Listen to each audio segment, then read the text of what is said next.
got it. All right. I'm going to let someone in. All right.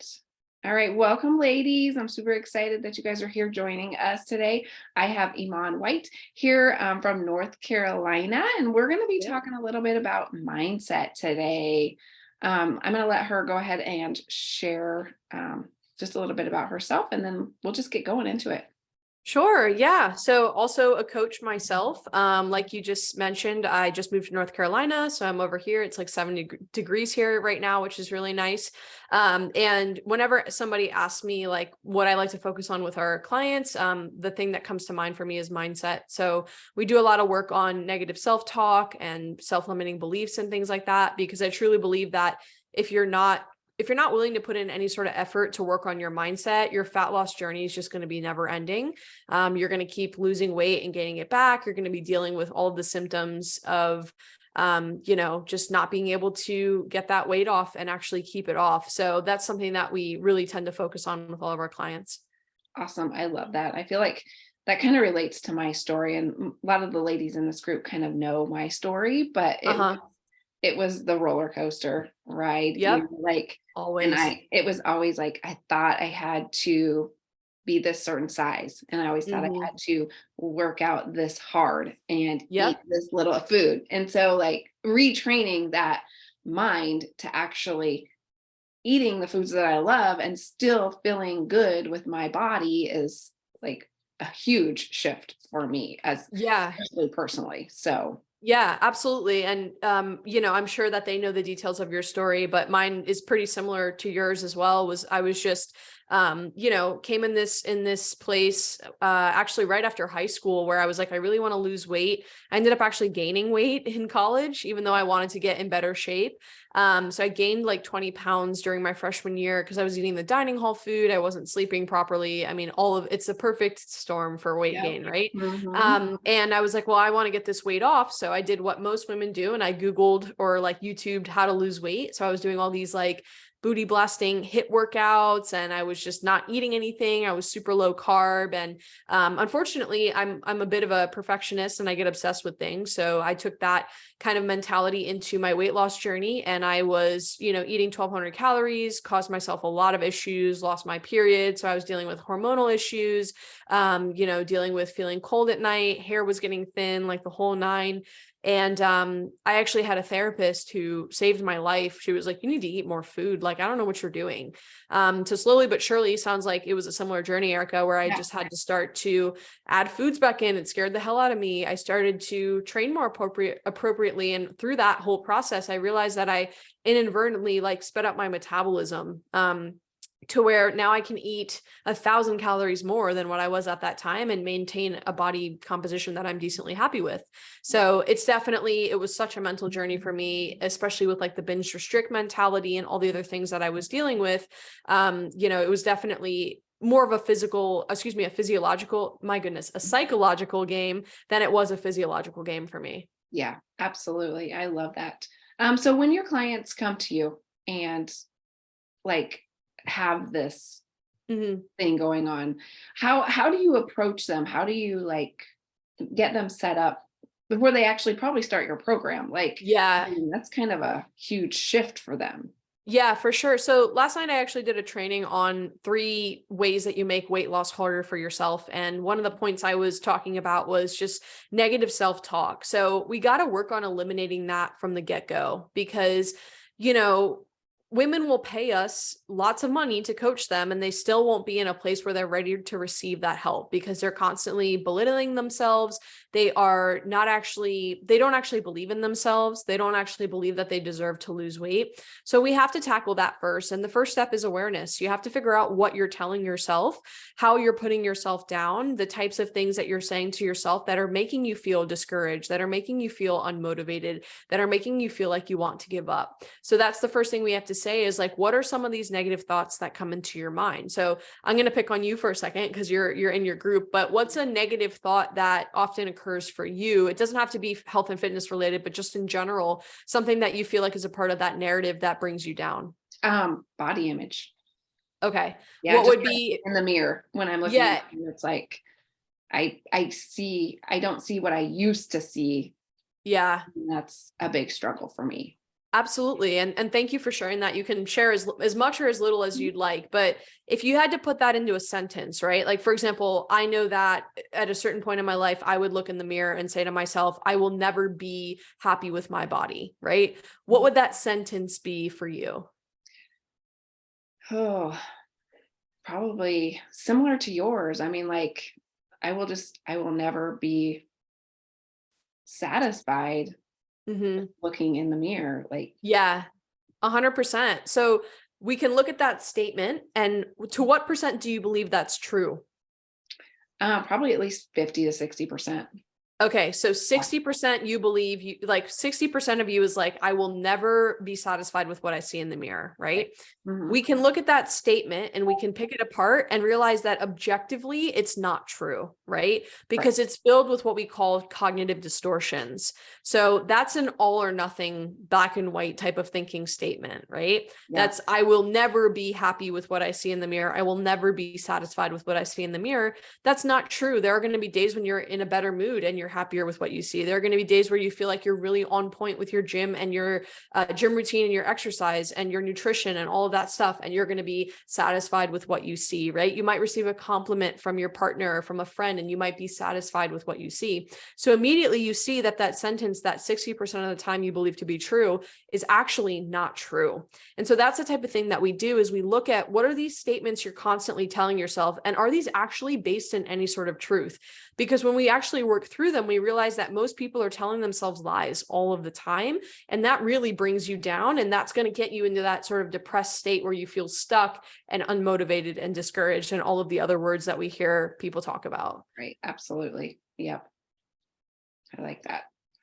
All right. So I don't have a lot of questions. I don't know if you want to maybe share some of the steps like you just kind of started, Mm-hmm. maybe just 2 or 3 more steps that someone could do to help get through this part of the mindset that they're struggling with when they're starting their journey of Yeah. fitness. Well, why don't we ask if you have people on the live, or I know there's one woman on the call with us here, just kind of some of these negative thoughts that they have and how we can maybe work through them. Amy, do you have any questions, hon? I'm gonna check in the group. Otherwise, I can give client examples as well if nobody has anything. Okay. No, I mean, I'm kind of the same. My problem is I don't realize I'm negative talking myself, I guess. I mean, Mm, I know now that you say it, I'm like, yeah, you know what? I do have those days where I look in the mirror and I'm like, damn, I look strong today. And then, but I Mhm. don't realize I'm negative talking myself until I sit back and actually think about it. So it's like, I don't know how to get myself recognizing it, I guess, while I'm doing it to stop myself. yeah, I mean, it's going to take a little bit of practice, right? Because a lot of times nothing stands out to us when it's just the way it's been for our entire life. So when something is consistent in our lives, whether or not it's acceptable or normal, it doesn't really stand out, right? So if your entire life, let's say, for example, this is silly, but let's look at this. Let's say, for example, since you learned how to tie your shoes, you put your left shoe on your right foot and your right shoe on your left foot, right? So you put on your shoes backwards. If you walked around your entire life like that, you would never know that that's weird until somebody pointed it out. So if you're constantly talking to yourself in that way, you don't even realize that that's weird until I just pointed it out for you. So when you do recognize that you do that, just take a step back and create some separation so that you can create that awareness. Does that make sense? Yeah, it definitely does. It's Yeah. definitely one of my main points that I'm trying to work on right now. Yeah, I love that. To give you some example, I mean, mindset is such a broad term, right? So that's why I said I can try and give some examples with clients. So let's kind of look at some other aspects. So we talked about negative self-talk. Let's look into kind of the dieting mindset. I just had a conversation with a client who has previously done Weight Watchers, and we know how effective that is. Unfortunately, it's not, right? And so I had a client call with her, like literally right before we hopped on this call, and I was explaining to her why I think that she should probably reduce the amount of bread that she's eating. Not because I think that bread's going to kill you or anything like that, but she's dealing with some severe gut issues. And so if you're not having regular bowel movements, if you're not, if you're getting bloated and gassy after every meal, something's going on with your digestive system. And the first thing I look at there is where are some potentially inflammatory foods in your diet? So she eats a lot of sugar. We talked about that. And then the other thing is she eats a lot of bread. She eats a bagel with breakfast, she has a sandwich for lunch, and then she might have something with dinner as well. And so I told her that, and she was like, it's so hard for me to wrap my head around that because I have that Weight Watchers mentality where it's like, it doesn't matter what the food is, so long as it's a certain amount of points, I can fit it into my diet, right? So that's the idea of food quantity versus food quality. And I said, I totally understand that. So how can we start to work you out of this Weight Watchers mentality? What education do you need? What examples do you need for you to understand that food quality actually really matters, right? So a lot of you all are stuck in what we call sort of like the diet culture mentality, where it's eat less and move more. And it's, how little can I get away with eating? How much can I work out in the gym? It doesn't matter what type of food I eat, so long as it's low fat or low calorie or low carb, right? We have to start taking you out of that mindset, because that's going to cloud all of the decisions that you make moving forward on your fitness journey if you're stuck in your old way of thinking. Yeah, that's good. I like that.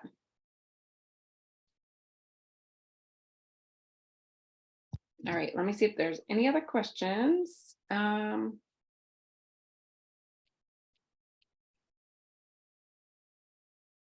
I don't see any other questions. Yeah, like I feel like a lot of my ladies are similar. We really never, and that's one of the things that I as a coach probably need to work on, is like really digging in to their mindset about it. Yeah.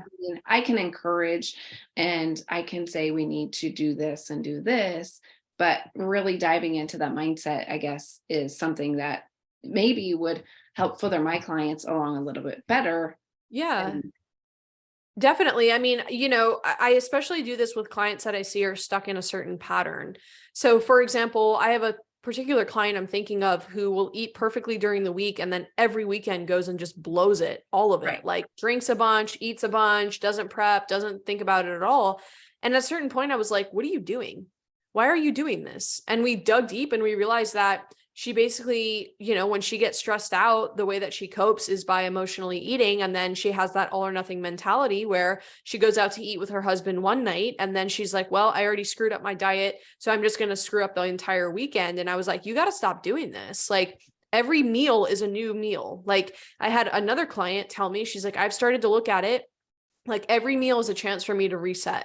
Right. So I ate a crappy breakfast. I'm going to reset at lunch. I had a crappy lunch too. I'm going to reset at dinner. Oh, I nailed my dinner. Okay. 1 out of 3 meals yesterday were good, but last year, 0 out of 3 meals were good. Or I wasn't eating 3 meals because I was under eating. Right. So you always have to look at your progress as well. But it's starting to recognize these patterns and where this shows up for particular clients, because at this point you should know, not you, Erica, but just everybody, the general you, that this is much more than calories in and calories out. Like, if you're still of the belief that all this takes is a calorie deficit, like, dude, there's a big storm coming for you, right? It's so much more than that, because humans are not logical creatures by any stretch of the imagination. We make illogical decisions. We feel, we have emotions, and emotions drive our behaviors, and our thoughts drive our emotions. So if our thoughts are illogical, which many of them are for many people, our emotions are valid but illogical, and then our behaviors are illogical, and our behaviors are ultimately what are going to drive our weight loss progress, right? So again, if you've ever followed a diet program where you feel like the macros were perfect and you're eating the perfect foods and all that stuff, but you couldn't stick to it, there you go. That's the perfect example of how humans are behavior-driven creatures. And, it doesn't matter if the plan is perfect if you can't be consistent. So you have to start looking at what's getting in the way of your consistency, what's getting in the way of your motivation, what's getting in the way of your belief in yourself. And you have to start tackling those points. Yeah, those are good. I like that. Thank you. Mhm. One other quick thing, like we kind of talked about Weight Watchers, but there's so much out there. Once they get into those programs and then they come out of it and they're lost. Like, and now they have to get over that mindset of, I've got to eat more food. How would you like step someone through that? Like, I know how I do my clients and stuff, but like, Yeah. like just the mindset of like, oh my gosh, I have to eat more food. Yeah, in the spirit of full transparency, this is very difficult for me because I struggled with this myself. I just recently went through a reverse diet with a friend of mine who coached me, and I struggled with the weight gain. I struggled with feeling like I was overeating. I struggled with wanting to like burn it off or work out extra hard and all of that stuff. And so as coaches, we are often deficient in the spots that we still haven't kind of worked through ourselves, right? So I definitely still struggle with this. That being said, the analogy I like to give to explain this to people is like when you're trying to make a fire bigger, you have to throw sticks on it, right? It sounds counterintuitive, but it's the truth. Like if you've ever made a fire, you have to, put the logs there. You have to light the logs on fire, and then you have to add that, what's the word for it? Kindle? No. You know what I'm talking about, the twigs and all that stuff, right? You have to add that in there so that the fire can grow. So it's the same way with your metabolism, right? You have to eat calories to burn calories. If you're not eating anything, your body's going to conserve and it's not going to burn any calories, and you're not going to lose any fat. It sounds very counterintuitive, but enough people have hopefully told you about this now to where you should trust that we know what we're talking about, and this is the absolute truth. And then ask yourself how it feels to deprive yourself, right? How did you feel on keto? Not only physically, because you were probably starving and having really bad sugar cravings, but mentally, when you couldn't eat that piece of cake at your kid's birthday party, or you couldn't enjoy the holidays with your family, right? So do you want to feel like that for the rest of your life? Probably not. So should we be doing any sort of diet program that makes us feel physically and mentally pretty crappy? Probably not. What's going to make you feel good mentally and physically is fueling your body with whole natural foods. And it's one of those things where you just have to try it out and trust it and start to do it. And once you do, you will never want to go back to keto or Weight Watchers or anything like that. Right. Yeah. I like that. Very good. That's the way I was like when I came out of everything. I was like, I can finally have a piece of cake with my doctor and actually enjoy it and not feel like I have to go work out the next day or like feel restricted the next day because I had that piece of cake. So exactly. That's what happened when I got my first coach. I was like, oh, this is amazing. Like, yeah, not having that extra feeling of.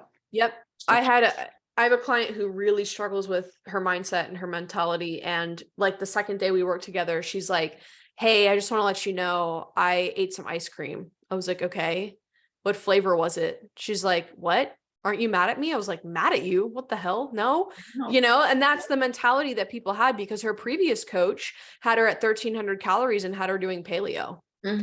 So, like I don't blame yourself for being in that headspace, but also know that that's not functional moving forward in life. Yeah, absolutely. Awesome.